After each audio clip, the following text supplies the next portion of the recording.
The USGA and the RNA keep saying they're going to bring the golf ball back.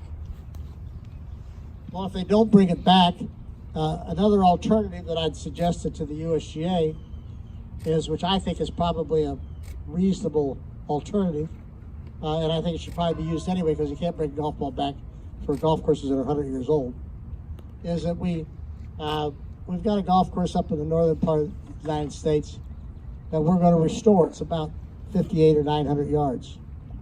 And I said, they don't have any more land. So I said, why don't we just do a golf course and do the best golf course we can on there, 58, 900 yards, and create a ball that fits it. On that particular golf course, that would probably be about a 70% golf ball. So we could create a golf ball of 50%, a 60%, a 70%, 80%, 90%, 100% golf ball. And USJ liked it. They loved the idea. So when I got them on the phone, we talked about it. The next day they said, they called me back. They had 7 their agronomists and their ball people and so forth talking about how we might do this golf course as the first one and the forerunner of doing this. The manufacturers ultimately would love it because they would come to DAC and they'd say, this golf course right here, without changing it, is about an 80% golf course, which is about what the golf ball was in 1995. And this golf course was designed for a golf ball about in that era, not for the era of today, era then.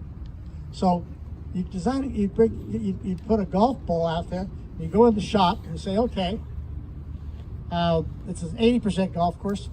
I think I would really like to challenge myself. Let's take some of your good pros or your players. I'm gonna take a 70% golf ball out there.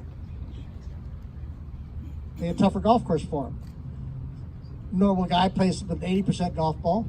All of a sudden, the guy who's not a great golfer, he says, I really need that little extra distance.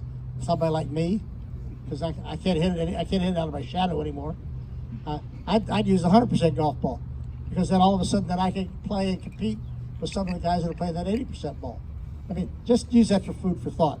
I don't know what's going to happen with it, whether the USGA will do that with us or not. I think we will. It just takes time.